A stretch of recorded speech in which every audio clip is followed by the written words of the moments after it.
Hey guys, this is Chargers running back Joshua Kelly, and you're listening to the Charged Up Bolts podcast. Much love. Aight. Here's what's coming up this week on the Charged Up Bolts podcast. It's election day. That was a bit of a disaster, wasn't it? Well, you know I love me some big nasties. Coaches aren't great, are they? Well, I'm not crying. I've run out of tears. Something is rotten in the state of the Chargers. Hello and welcome to the Charged Up Bolts podcast. I'm your host, Elliott Bermudez, and on this podcast we bring you the latest Chargers news. We preview and review every Chargers game, and of course we go on the biggest rants when our coaches force us to lose another nail-biting game. The Chargers, what's happened? Get ready, listeners. Brace yourselves, because it's going to be fiery. We're going to be spitting fire. It's not going to be pretty, I promise you that, because we're going to be dissecting the 31-30 loss to the Denver Broncos at Mile High Stadium. The Chargers lose yet another agonising game after leading this time by 21 points in the third quarter. A terrible Broncos team that we seem to be able to run against at will, and who have one of the worst quarterbacks in the NFL, was able to slice apart Gus Bradley's, sorry, I am going to say it, warm butter defence at will. And Lynn's team lets Justin Herbert down yet again. We're going to figure out who's to blame. We're going to tell you who needs to be sacked and what this team needs to do to stop breaking our hearts, because we're fed up of it. As always, I'm joined by three frustrated co-hosts. The furious John Woz Jr. I'm not talking. Move on. The absolutely livid John Ayers. No comment. And the ever so slightly disgruntled Dan King. Hey, Bears. Dan! No baby then? No, not yet. Oh dear, just let baby be a Panthers fan. Less heartbreak. We'll see. So let's start off, guys. I forgot to do it last week, so you can slap me on the wrists. But what are you drinking? And more importantly, which jersey was wearing as a forfeit for this episode? So I am drinking water. Back on water. Yeah. Yeah, I'm off. What? Yeah, I'm back on the water. This is just shocking. Ever since I've come off the water, we've imploded. So I'm back on the water. Yeah, I'm wearing a forfeit. It's called an LA Chargers jersey. That's a forfeit. Okay, because nobody else in the world's going to wear one right now other than me. So yeah. Are you back on coffee then, John? Well, much like the Chargers season, my cleanse is over. So I'm back on a beautiful iced coffee paired nicely with a Brazilian carrot cake, compliments of one of my neighbors from Halloween. They came over, left a bunch of candy, left a whole giant Brazilian carrot cake that I must now eat because, I have to. And what are you sneaking, Mr. King? It's just a Dr. Pepper. Nothing exciting. Just exciting. Well, it's the best drink, but yeah. So all of your drinks are as disappointing as our football team. Is that what you're telling me, guys? Yep. Pretty much. Just listen to the lack of enthusiasm. What have this team done to us? They've burst our bubble. We had guaranteed wins. We were going on this big streak. I mean, we're only 2 games into our recovery. We all had us down as losing at least 1 game. Perhaps this is it. But I do think, as we move on to the Broncos review, that this seems to be the big sort of the turning point for us. And I think most fans have realised there is a problem. There is a poison within our team. Something is rotten in the state of the Chargers, and it needs fixing. What that is, we'll come on to. But first, we'll look at the predictions we made in the run-up to the game. Listeners, you said majority of you it's going to be a close Chargers win.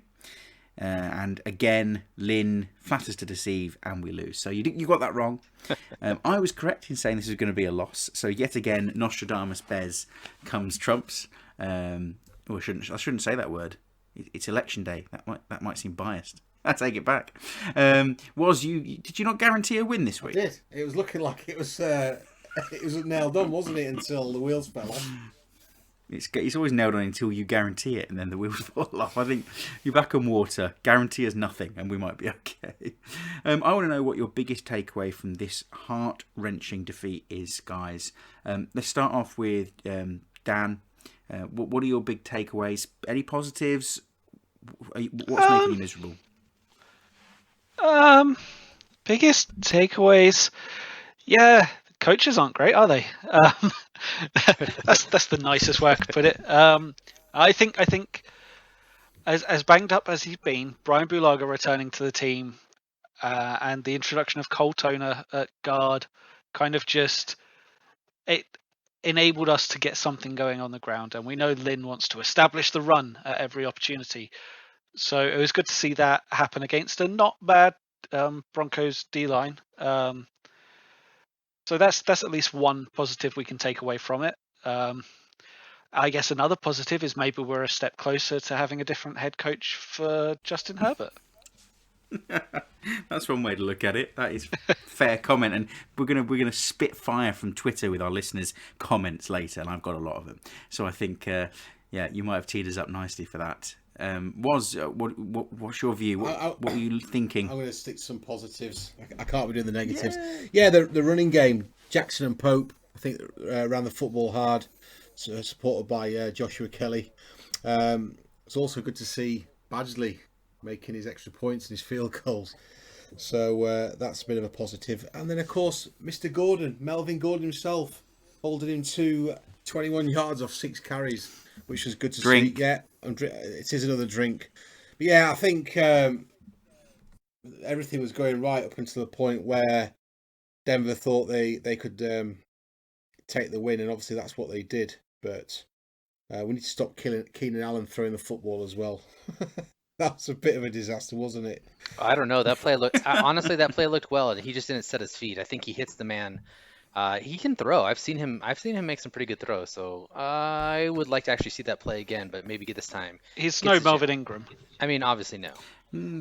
He's more of a Rivers last year for the Chargers, throwing the long ball just too short, almost getting picked off. So too soon? No, he's 5-2.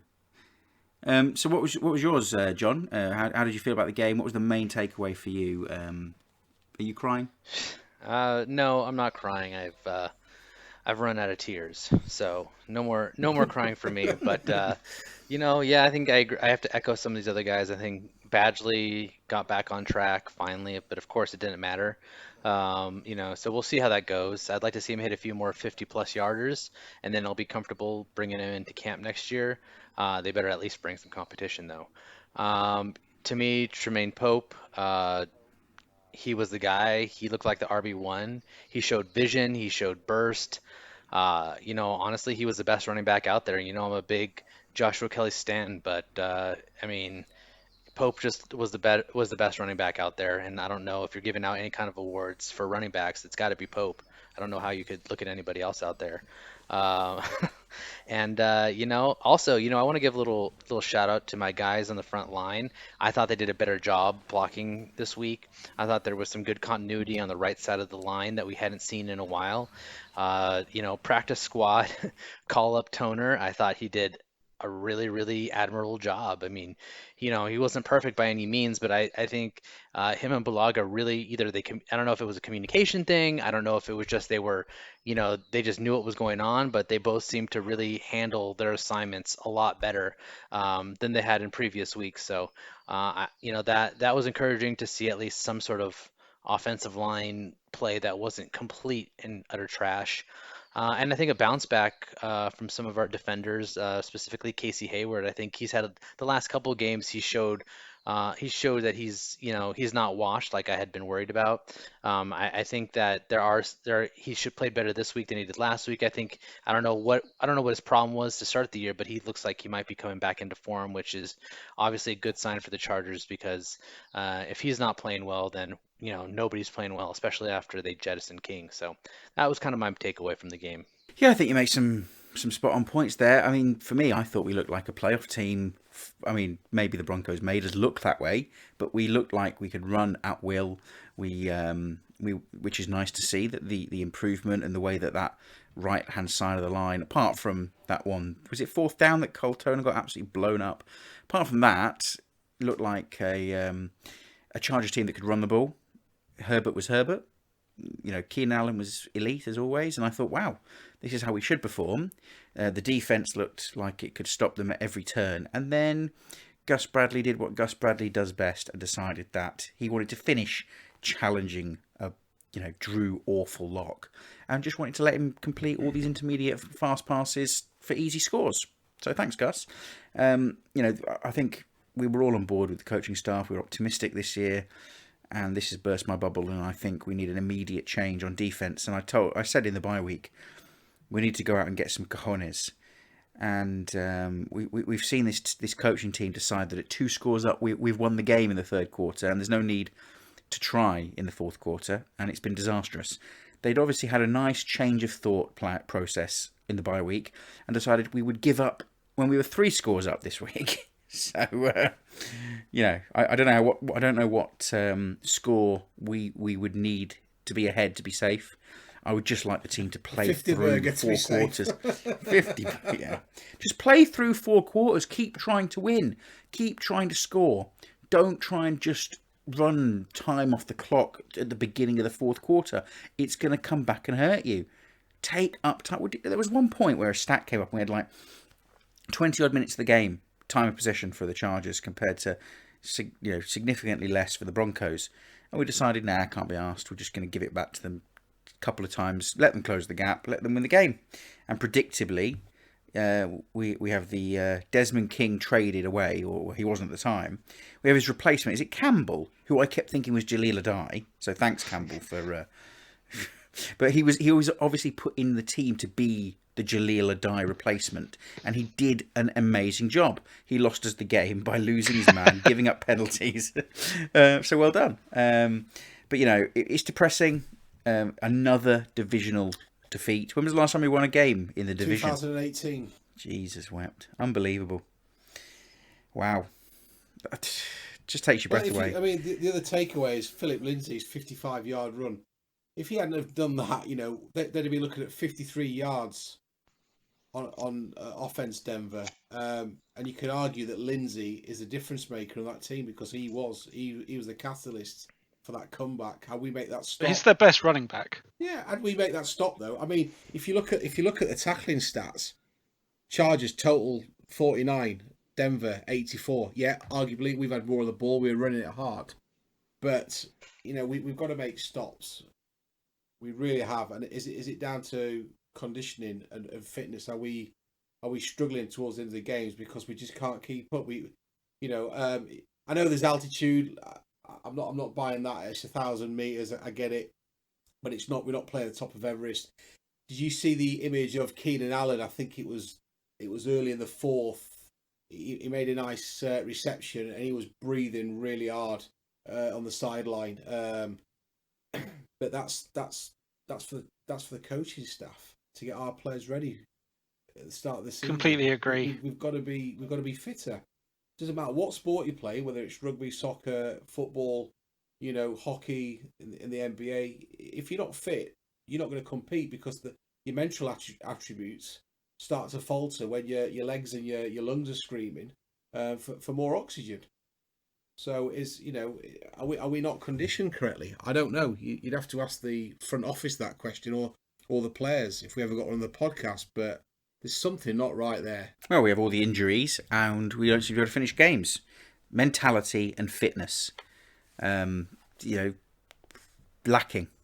Players on the side, knackered. Don't get me wrong, we ask a lot of Bosa, but several times he's been absolutely shattered on the side. And you need someone to step up. Melvin Ingram in his place. Melvin looked tired.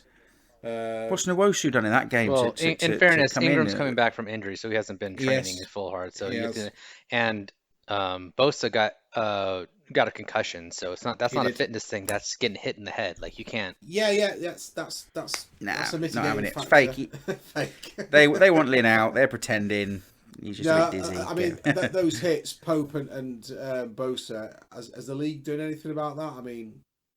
No. I know it happens. Look, it's a contact sport. They throw AJ Boye into that as well. Yeah, it's something not right there. Well, we even lost that game because Boye, went out and we weren't able to take advantage of it. What a disappointing end. But I want to turn it positive. So who are the players of the week? Who stood out the most for you guys? I'm going to give Woz the first shout this week on choosing two. Offensive first for you. Justin Jackson. I think we've seen him struggling. 17 carries, 89 yards. I think he supplemented the running game really well. So that was pleasing to see. Obviously, he and Pope responded to Coach Lynn's call to arms. So happy with that. Do you want the defence now or just the offence? Just the offense, Okay. I think. Yeah, you don't get greedy. I'll step in second and counter your Justin Jackson and say I'm going to give it to Tremaine Pope. Because I thought, did we just sign him off the practice squad straight into this team? And he looked like lights out. Great. I mean, all the running backs looked like they could do a job, which I think says more about the Broncos than anything else. But I thought he looked nimble and fast and intelligent. And Justin Jackson lost it for me when he went out of bounds and lost us. He didn't go down in bounds and we didn't run any time off the clock. So it's Pope for me. I challenge your running back and I raise you another running back. Dan? So I've gone for Keenan for offense for this week. Good shout. 11 targets, 9 receptions, 67 yards in his touchdown. He was there. He was always there. He was always available, turning guys inside and out. And we've already covered his passing attempt, but we'll just ignore that for now. Yeah, he's good. He's a good football player. Well, I love me some big nasties, so I'm gonna have to go with Cole Toner. I think again another guy elevated from the practice squad who showed that maybe he was better than than whoever else was ahead of him. I mean, St. Louis has been awful. I saw a stat today about about some tracked missed assignments, missed blocks, and Toner. He did not lead the team, but he had 6 in 78 snaps compared to St. Louis. Sorry, you said Toner. Sorry. St. Louis. Yeah, St. Louis had 6 missed assignments / blown blocks in 78 snaps. That's a lot. I mean, that is atrocious. So, I mean, he was just complete garbage out there. And I just think that the fact that they elevated Toner and he got the job done, I think that was very impressive. I thought that him and Bulaga both did a good job on the right side. So, I think I'd be remiss if I didn't give him my offensive player of the week. Smart guy as well, Cole Toner. He's a Harvard grad, isn't he? Oh, is he? I mean, I guess Harvard. I mean, Yale betters, but whatever. Just lose half our listenership, but maybe fair enough. I'm gonna let you go first then on defensive. Who are you having for that? On defense, I'm gonna go with a guy that I've been kind of hard on, who I thought he had a good bounce back game, and he wasn't perfect by any means. I mean, nobody on defense was obviously in that second half, but from a coverage standpoint, I think he showed why he's one of the better coverage corners in the league, and that's Casey Hayward. I really appreciated the job he did. He wasn't exactly the best tackler out there, but again, who was? And I just think that for a team that's starting Tavon Campbell and Brandon Faison getting meaningful snaps, it's really important that you have someone like Casey Hayward out there, doing a great job in coverage. So I'm going to give it to him for stepping up his game and hopefully continue to put together some good games moving forward. Nice. I think that's I gave him an apology last week. I think this is the second apology he's going to receive because he's improving. I'll take that. That's fair. Dan? So I've gone for Kazir White. This week I think our linebacker core was a bit lost, especially in that second half. But overall, Kazir White was in and amongst it more often than not, putting in good effort as well. So I couldn't really fault him. So yeah, that's Kazir White for me. Fair enough. Again, he is headed towards my defensive player of the year for the Chargers overall, and I think we'll do that at the end. And I've cornered the market on him there, but I'll let you jump on board later on. Don't worry. But yeah, really impressive. But for me, I think I'm going to challenge you and say it's Jerry Tillery. He's been really hit and miss, really up and down throughout the season. There's been games where he's just completely anonymous and doesn't finish. Whereas for this, he kept showing up, kept flashing. I spent some time focusing on him, and there was once where there was a bit of a blown assignment from the Broncos O-line, and they tripled him, and he managed to beat it and nearly get a hit on Drew Lock. So I saw some stuff I really like, some strength, some speed. So Jerry, pat on the back. I want to see more of these games than the anonymous ones. Who you having, Woz? I'm going for JJ, Justin Jones. He recorded 44% of our tackles for loss, 2 tackles for loss. Quite aggressive in them plays. It's good to see. Yeah, I think be interested to see how he fares in week 9 against the Raiders. Well, it's going to be a big challenge. We'll be talking about it a little bit later. First off, listeners, we're going to put that vote to you. You get to decide which of our nominations is chosen for our offensive and defensive players of the week. And then we will publish the winners on Twitter. Let's move on to listener questions. We have listener comments. We have lots of communication coming in from our listenership. So I'm going to start off by saying a huge thank you to everybody that submitted something. We're really grateful. I know it's not the best circumstance coming off a heart-wrenching defeat, but your content coming to us is much appreciated. So I'm going to start off. We've received a really good email with a question from Sam. So thank you for your email. First emailed question we've received. And he asks, he wants our take on whether Gus Bradley's stubbornness is the main contributing factor to the team's downfall. He says that he looks through Gus Bradley's record. It isn't all that, apart from a couple of fluky seasons in Seattle. And that, does he even allow Lynn to have much of a say in the defensive scheme and adjustments? Is this a main reason why we're bad? Are we going to blame Gus ultimately? Woz, take it away. Ooh, that's a tough question. There's an element that says that, yeah, you've got to blame him, because we came into this season and a lot of ex-pros and senior journalists said that we had the arguably the best secondary in the league and a top 3 defence. Well, we've not seen either of that. Yeah, we've got injuries. We've lost Derwin James, but we can only play with the players that we've got, and that's the same for all the opposition. So we've already spoke about the Chiefs in week 2 when they changed things up. They changed the tempo, the cadence of the game, and we didn't adjust. Now, there's got to be a reason why the defensive coordinator is not making those adjustments, or he's failing to realise that he's got to do it. Now, if you go back to the playoffs against the Ravens, we obviously stood and we put a game plan in and it worked. And you're thinking, well, yeah, we're going to roll here. But then you've just alluded to it, Bez. In Seattle, he had that defense for spells that were really good, but he's not being consistent. So is he a bit too one-dimensional?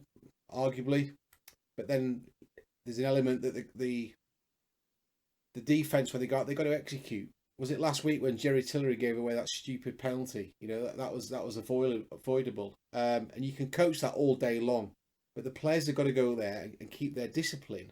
Make sure you're not doing offensive pass interference. Make sure you haven't got the face masks. So the majority of it's on the coaching side, but the players have to take responsibility as well. But, Gus Bradley is in the firing line in a big style from all angles. And it's whether or not the senior pros like Melvin Ingram, Joey Bosa, Casey Hayward have lost his trust. I think John may speak a bit more about Casey Hayward in his segment. But, yeah, I think he's got to take the brunt of it. The buck stops with the head coach, or does it stop with the general manager? But defensive coordinators get paid to do their job, and if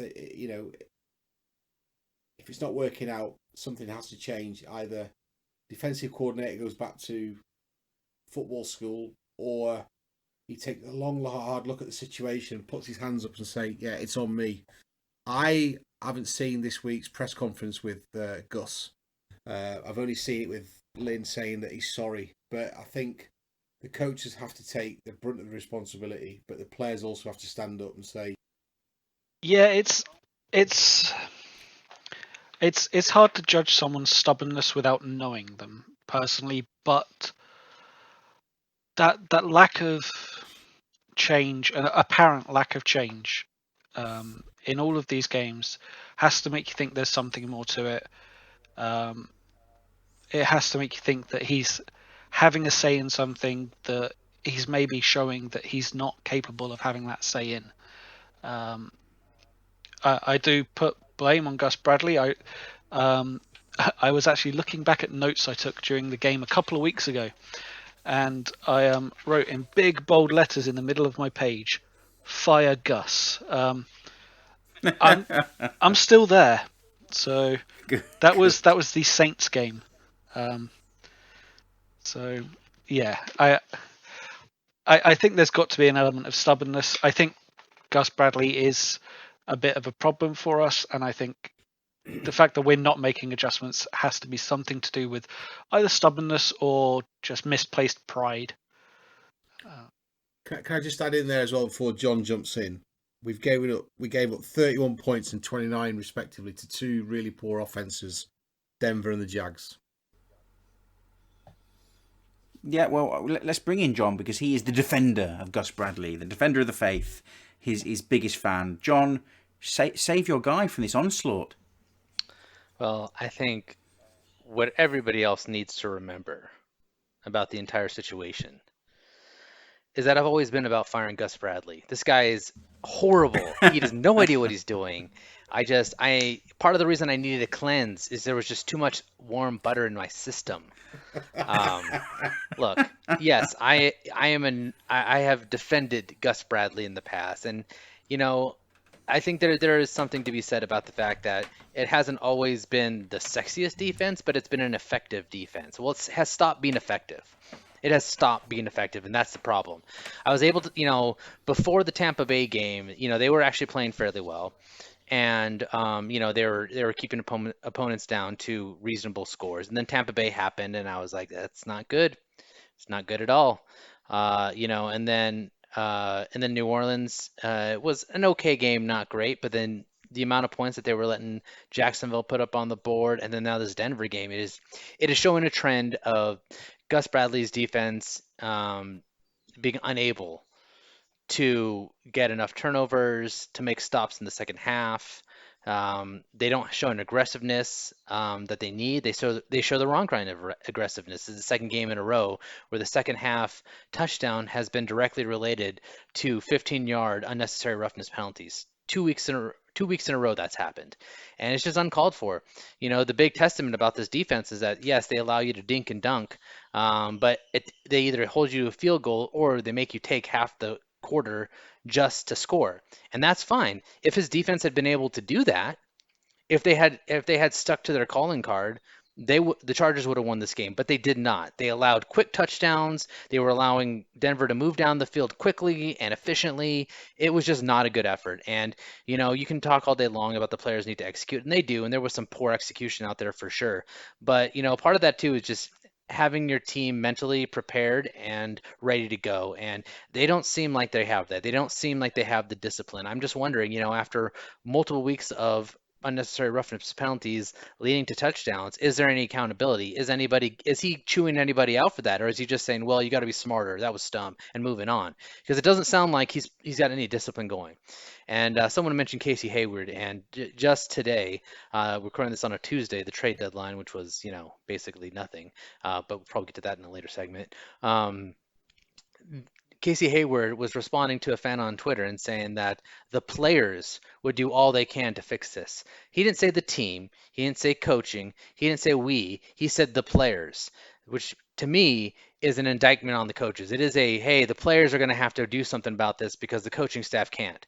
And that to me means that Gus Bradley has lost whatever trust or faith that this defense had in him and his system. I believe they've lost it. And at that point, you're an ineffective coordinator and you need to go. So I'm all on board in firing Gus Bradley, but I will warn you this. That is not the only firing that needs to happen. I think Anthony Lynn is ultimately responsible for this. I think Anthony Lynn can keep saying, well, I've been saying since last year, we need to be more aggressive. We need to get turnovers. Well, that's great. It's your job to make it happen. The defensive coordinator is your employee. He is underneath you. You are in charge of him. If he's not doing what you're saying, you need to make him accountable, and he hasn't.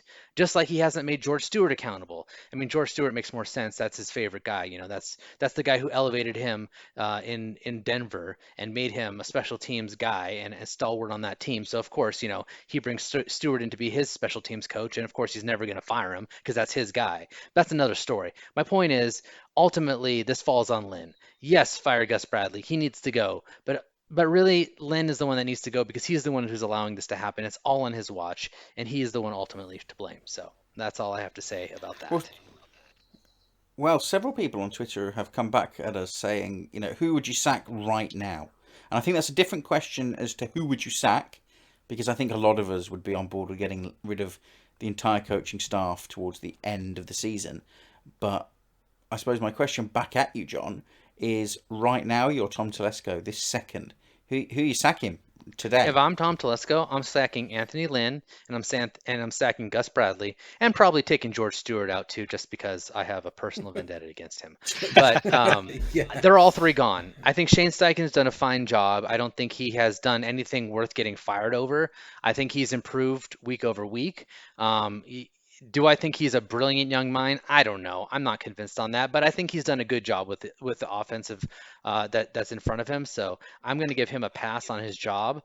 But if the new head coach comes in and says, "Hey, I want to bring my coordinator in," I'm not going to bat an eye. I'm not going to say, "Well, you can't be our head coach because you can't bring in your coordinator," which is again my fear with Telesco is that if he fires Lynn, he's going to bring in a head coach and say, "Hey, look, you can bring in your own coordinator and other staff, but Steichen is untouchable. He's our OC." Like that's my worry about Telesco is doing that kind of garbage. But anyways, I think they've got to go. I think that this is all about establishing a new culture.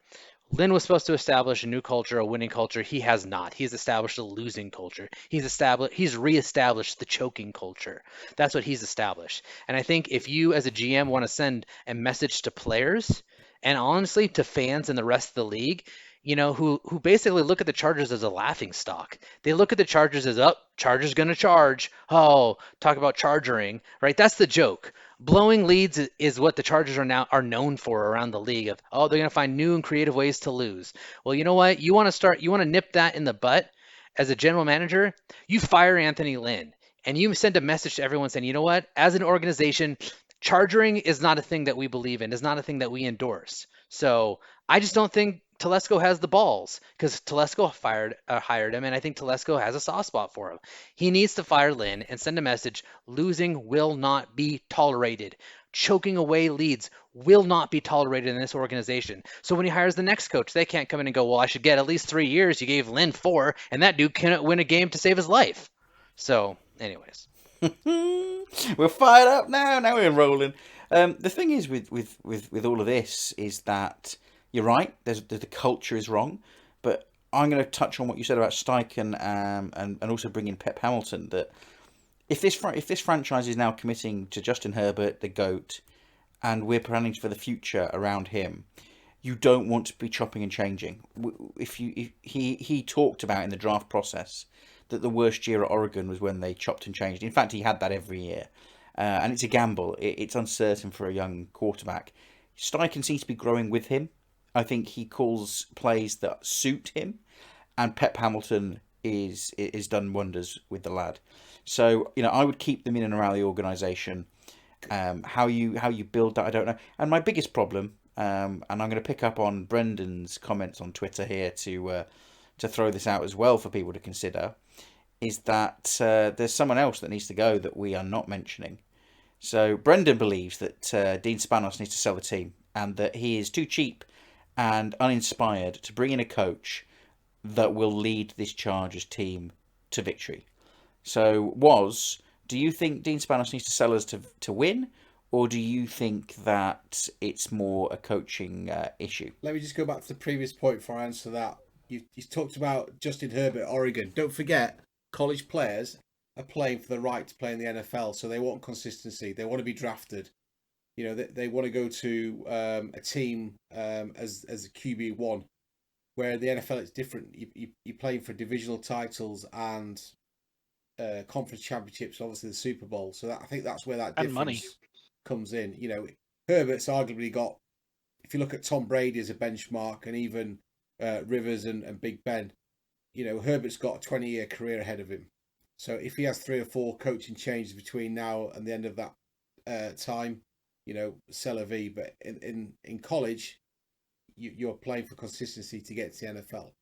To answer your question, does Dean Spanos need to sell the team? Well, he's not exactly the most, how can I put it? He's not a favourite, is he, amongst the fans, for a number of reasons. If you look around sports franchises, not just in the NFL, some are absolutely really good and on the money. Others are just not up to the task.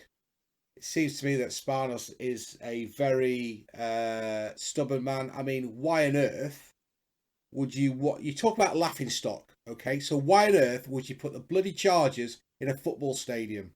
That was embarrassing. That is absolutely embarrassing. I didn't get that one bit. It made no sense. That John was talking about the league laughing at us right there.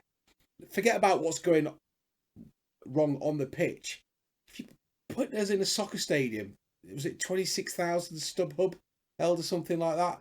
That's just embarrassing. Why not just go and play in one of the college arenas? Probably because they wanted $35 a game as opposed to $1 a game or something. I don't know. But that all starts with the culture. If the players don't feel like they're getting what they deserve, they're going to get the hump. I'm going to be talking here now, and a lot of our listeners will go, whoa. But if you look way back to 2002 in the World Cup, the Republic of Ireland went out there and Roy Keane threw his toy out the pram because they were on economy class flights. They believed that, or he and some of the players believed that they weren't getting the best treatment. Now, set the culture. Today's modern stars, they expect to get paid. They expect to have the right training facilities. They expect to be able to come into work and be looked after, because at the end of the day, they're the ones that bring the money and the revenue in. Without the players, there is no sport. So I think Spanos has to take some blame for what's going on. Yeah, whether or not Tom Telesco, he could be the middleman in all of this. He's made some great draft picks, but we've always said that this is a lottery. We didn't know how Justin Herbert was going to turn out. I'll probably put a curse on it now. He'll probably wake up tomorrow morning, go to training, and sprain his ACL or something. That's just the bad luck that we've got as a Chargers. You don't know what you're going to get in the first round, second round, etc. So yeah, I think Spanos has to take some responsibility. Should he sell the team? Be careful what you wish for. You and I know that, Bez. Look at what's going on with our soccer club at the minute. Mate, we've just won. What are you talking about? We're the greatest. Look at what's going on. I mean, you look at you look at some of the franchises. Look at the Jags. It just seems absolute chaos there. They don't know, their owners don't. They've got one finger in one pie, one finger in another. Do you want that, or do you want an owner, somebody like Robert Kraft or Jerry Jones? All they're interested in is their football team. Okay, I'm not saying Spanos is not, but selling them just to somebody, anybody with a load of money, is that the right way to go about business? Just be careful what you wish for. Just to say, allegedly, Robert Kraft does have some more interests than just his football team, but we'll leave that as allegedly. Allegedly.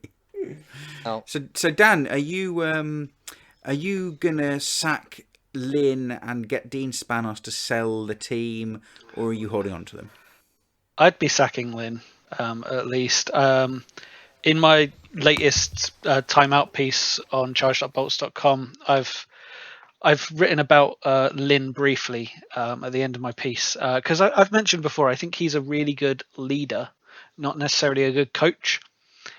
I don't think that so much anymore, because if your team's giving up this kind of lead repeatedly, you've got to question the player's motivation, and motivation comes down to leadership. Leadership comes back to the head coach. I don't see a way forward with him. I'd rather get rid of him now. Probably go for a better phrase. Let him go now, and just stick Hamilton as interim for now. Keep Steichen and Hamilton there with Herbert. Keep that consistency for him, and just ride out the rest of the season like that. See what happens. As far as it goes with Spanos, I don't know. Without knowing his direct influence on what is happening, we don't know if he's backing Lynn and not allowing Telesco to do anything. We don't know if he's completely disconnected from it. So I don't know that I'd say either way. Yes, he needs to sell. Yes, he needs to keep it. But I wouldn't be against it. Just to see what happens. I'm just intrigued, really. I don't. Well, I think, guys, all of you have levelled trumped-up charges at Lynn and Bradley, and that I'm going to be biding my time on and not sacking them to the end of the year. Oh dear. Bez. Can we get a cut there? Can we get an edit? Thank you. Oh dear. Take a shot. I'm here every week, boys. I'm here every week. Yeah. So no. In all honesty, John's going to trump I think with that one. Just want to throw in my 2 pence. This is harassment. Oh boy. That's amazing. This is boy. Yeah. All those listener It's a new followers low. that just unfollow us on Spotify. Unreal. But no, in all seriousness, we've moved from San Diego to LA, supposedly to become a big market team, and I assume because Dean wants to make some pretty pennies, thinking that the team's going to be worth more. But he is a small market, closed-minded owner who does not have the pockets deep enough to fund a team to success. Nor does he have, and his son John, the get up and go to go out and be bold and get a big name. So that swings both ways. That means you're going to get a Lynn type character to come in. You're not going to go out and get a big name and spend money. That's why we were never getting Brady. Not that I wanted him, but that's why we never go after the biggest names in free agency. And Tom Telesco's worked out nicely, but he was a lesser name in the market at the time, a highly touted one. And I like that we've got him, but that's the kind of people we go after. So if we want, as you said, John, if we want to get rid of Lynn, we have to be careful that we're not jumping out of the frying pan and into the fire. And I think we need to take stock. I think we have to figure out what are we looking for, because if we're going for it next year, if we're definitely thinking this is our window, are we really bringing in a new coach midway through this season? I'd rather keep Lynn in, get rid of Gus Bradley, and let's reassess in the off season. Would be my preference. So, guys, the Twitter questions. Wow, you are coming at us this week. So, Adam wants to know: is Tom Telesco on the hot seat because he never seems to be able to find the right coach? I'm going to go straight to Costa Rica. John? I'm going to say no, with the caveat that, one, he needs to fire Lynn this season. We can't waste another season in this Herbert window. And I call it a Herbert window not because Herbert is ready to carry this team to a Super Bowl. I think he can help the team win a Super Bowl, but I don't think he's ready to carry it. But he's on his rookie scale contract right now. This is the time when you can surround him with expensive players and an expensive roster, because he's going to take a very minimal cap hit for you. So right now, this year, I'm not counting that badly because we were probably not going to do much anyways. I thought we had a chance at making the playoffs. I thought it was a real chance, but I didn't think they were going to do anything when they got there. I thought they were just going to make it, and it was going to be a good story for the team to build upon for Herbert's first year next year. So the fact that we're getting to see Herbert this year early and he's getting this experience, that means next year is the real opening of the window. Next year is the first year that we've got him on a rookie scale contract, and he's ready to really be a leader of this team. So I don't think Telesco can screw around and try to give Lynn that one more prove-it year. I'm sorry. You have one bad year, okay, that's fine. You have two bad years in a row, that's not fine. You got to move on. You got to find a coach that can take this team to the next level, because you've got to capitalize on that. So that being said, I think that Telesco has done a great job in every other area with this team. Yes, the O line could use some help, but there's a little bit of the coach involved in that. There's a little bit of other things involved in that, but I think he's built a really good roster. I think he's done a really good job in the draft. He finds undrafted free agents. He finds gems in the mid rounds, and he's consistently hits in the first round. Is he 100%? No, he's not, but no GM is.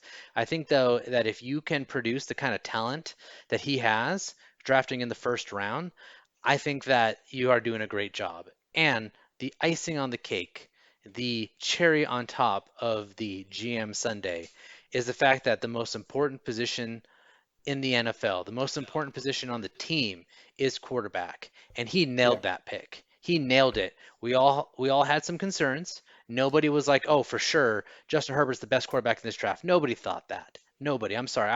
I was a Tua guy. I know there's and I know there's other people who were like, "Oh, Burrow definitely is better." Whatever. There was debate about who the best one was, but it's generally Burrow or Tua. It was not a whole lot of, "Oh, it's for sure Justin Herbert." So nobody saw the kind of rapid development coming from Justin Herbert, but he did. Telesco did. He saw it and said, "You know what? This kid's got it. This kid can be coached up," and he did the right thing by bringing in Pep Hamilton to make sure that he developed. And for me, when you find a franchise quarterback, the first try, you kind of get a pass on the coaching because you can find coaches. Coaches come out of nowhere. You can get coaches. It is not easy to find an NFL franchise quarterback, and it is not easy to find a quarterback who puts up the kind of historic numbers that Justin Herbert did. I mean, he's got more passing yards and more touchdowns than Mahomes did from through his first 6 career starts. Yes, Mahomes was 6-0 and Herbert's 1-5, but that's another story. Wins are not a QB stat. So I don't know. I personally think that Telesco has a pretty long leash, but he's got to fire Lynn and he's got to find a good coach, and he can't miss. If he misses on a third straight coach, he's done. He can't, like, I don't care how good he is at drafting. He can't. You can't be the GM if you can't find a coach. It's not a good deal. So that's where I think Telesco should probably still have a job. Well, longer leash there for Telesco than the coaches, and I think that's fair enough. I agree with you. Dan, you're nodding. You're giving Telesco time. Yeah, pretty much the same reasons as John there. I mean, you talk about getting the right coach, and that is something he has to do. He has to let go of Lynn and get someone in. But I don't think you can understate what's happened with the draft. I mean, ignore this year's draft, too soon to even consider. But look at last year. You got Tillery, Nass, Pipkins, Tranquil, Stick, Egbule, and Brufton, all with the team. Even Easton Stick getting some playtime. Look at 2018. Derwin, obviously, Uchenna Nwosu, Justin Jones, Kazir White, Scootsy Q, Dylan Cantrell, but Justin Jackson there, all apart from Dylan Cantrell, making some contribution. Year before that, you can go back. You could look at Mike Williams, Forrest Lamp, Dan Feeney, Rayshon Jenkins, Desmond King, Sam Tevy, and Isaac Rochelle. They're all people who have or are making contributions to the current roster. So he's definitely got that experience with the draft now that I think you can't just say, yep, throw him out with everyone else, especially as John mentioned, he picked Herbert. But yeah, there needs to be something done at coaching, and it lies with him, and he needs to do well. Yeah, don't go throwing the baby out with the bathwater there, Dan. That's good practical advice. That's good parenting advice. I will write that down. This is no longer just a Chargers podcast. We give family tips as well on how to raise a child.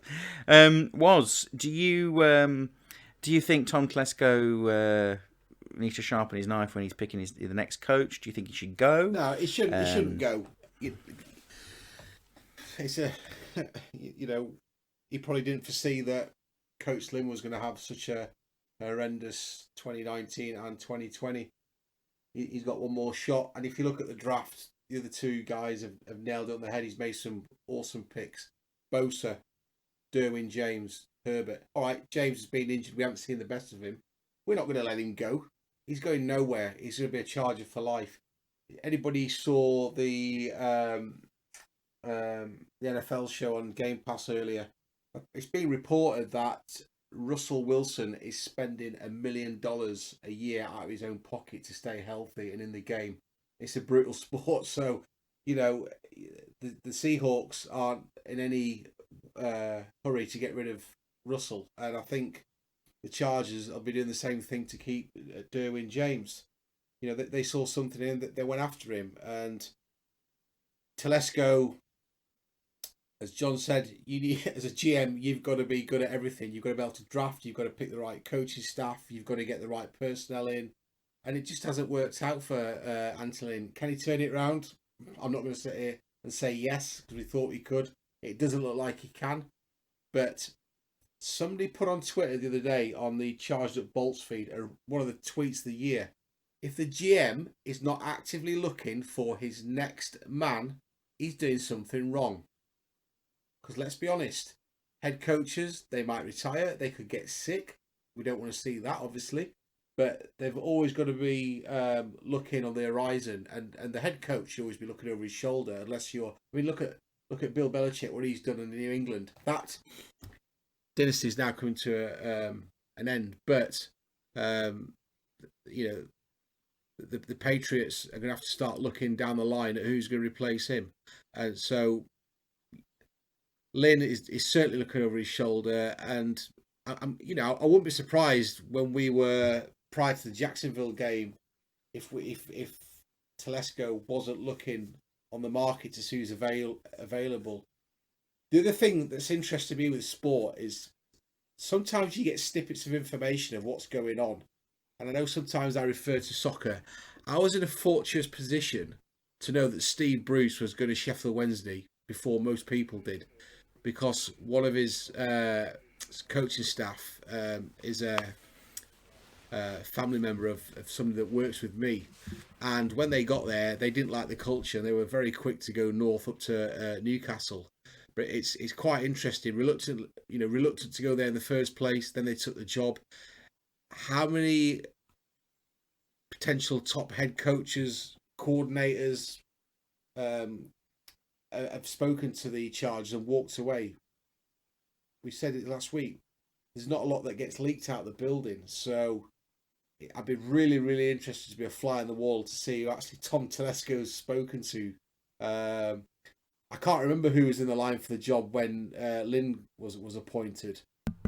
Didn't Lynn have an interview with the 49ers? I believe he didn't take it. He obviously got appointed for us, but yeah, I'd be really interested to know who we've spoken to or who we are speaking to at this current time. I mean, I don't know if you can legally speak to anybody without getting permission at this point. So that would be tampering. So I would imagine I'd imagine the extent of what Telesco might be doing for looking at a coach is just making a list. Maybe talking to some people who know them. Yeah, that's what I mean. It's third parties. Yeah, because obviously you can't make any contact with anybody. Nope. But I would have to imagine that this job is an extremely attractive job. There are pieces in place on a roster that is continuously graded as one of the top rosters going into the season, obviously before injuries. They've replaced a aging statue that was Philip Rivers with one of the most exciting young quarterbacks to come out in the league since Patrick Mahomes. They've got a really, really talented group of skill players. And really, there's only a few major holes, right? Like, the offensive line needs to be shored up. I mean, again, Try Turner did message on Facebook responding to a fan saying, alluding to the fact that he might be coming back this week, which is exciting. So being able to see this line with Bulaga and Turner in it is very exciting to me. So this line, they may just be a tackle away from being, a solid unit. So to me, this is a very, very appealing job. And I don't think it would be hard to convince anybody to choose this job over some of those other jobs out there, like Atlanta. A lot of problems there on the defensive side of the ball. Some real question marks about the offensive side of the ball and like what exactly the future of that offense is. You've got Houston, which is, it's got some good pieces, but all around it's a Yeah. tough job to consider. I think we all assume that the Jets are going to need a new head coach. They've got some talent on that roster, I guess, but ultimately they've been through hell with a coach who has really destroyed locker room morale and and positivity. I So don't there's know going that to you be a could call him a lot of damage coach. control for that job. I just But I find it hard to believe that there's going to be any other opening this coming up year that's more attractive than the Chargers. So they should what have their what pick what, of the litter. what is if we throw a spanner in the works here? If Mike McCarthy gets fired at Dallas, Uh, I think he's got more than 1 year I in I him. would say, yeah, Jerry Jones is too stubborn to not. I mean, Jerry Jones, for all of his, all of his meddling and all of his like knee-jerk reactions, he actually has a long history of sticking with his yeah. head coaches. So I actually But don't expect Jerry's that to knocking open. on. Jerry's getting on in his latter, later years of life, and you might be thinking, "Ooh, maybe one more Super Bowl." I don't want to be hanging around for 4, 5, 6 years to get to the playoffs or the NFC Championship. I Well, know we digress. to be honest, yes, the Cowboys is a great job from a prestige standpoint, but in a background standpoint, a lot of coaches find it difficult to coach in Dallas because of Jerry Jones. And obviously the Yeah, influence he has, right? Like, the last thing they really needed was to get CeeDee Lamb. They had much bigger holes to fill. And they just did it to screw with the Eagles, which is never a bad thing, Yeah, to be sure, why fair. not? But my I mean, point is, that's not what you do. You don't do it to screw with the Eagles. You don't do it because it's, oh, what a great player. We should get him. I mean, that was such a luxury pick for a team that didn't need a luxury pick, that I don't know if I've got my choice, I'd rather align myself with Telesco and the Chargers than I would with Jones and the Cowboys. That's just my personal opinion. yeah, I'm with you, and that's a great segue, John, because to my next point, whoever comes in has to be compatible with Tom Telesco. Look what happened to Martin Schottenheimer. Winning record, out the door, sunshine, off you Yeah, but go. that has more to do with Spanos. Yeah, but the I faces mean, you've still got to fit. Your face still has to fit. And if it doesn't fit, it's cut your nose off to spite your face, and you're out. You're not even getting through the door.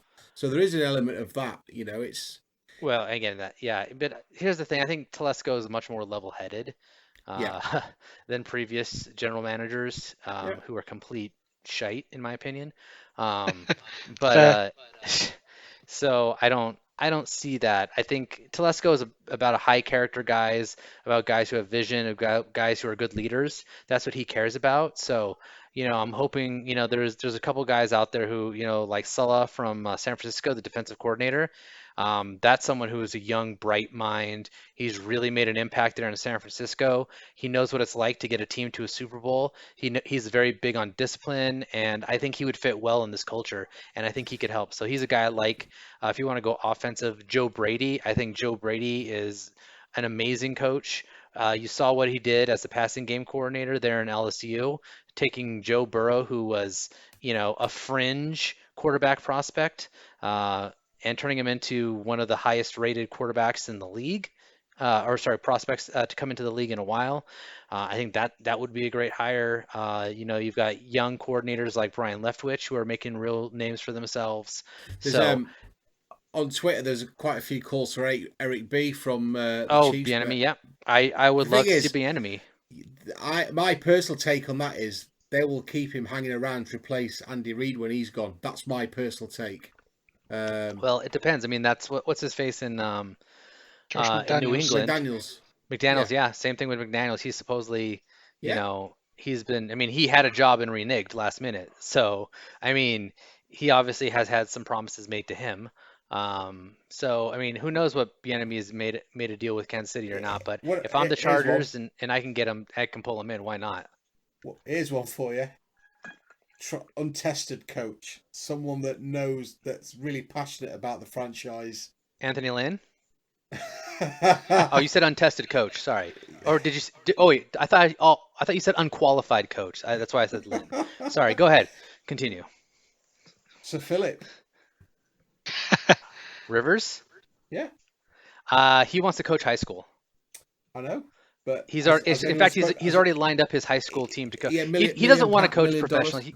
He wants to coach his kids, all 50 of them in high school, at the high school And that he's. then when they make the league as well. Yeah, well, maybe. I mean, that could be years from now. So, we better not. Lynn better not be in this job when Rivers is ready to coach at the highest levels. That's all I've got to say. I will be swapping my gear out for some other franchise if that's the case. I mean, there's college coaches out there, but look at Chip Kelly when he came to the Eagles. Yeah, he's going to win the Super Bowl and everything. And that turned a bit sour, didn't it? So Yeah. Well, there's also Lincoln Riley.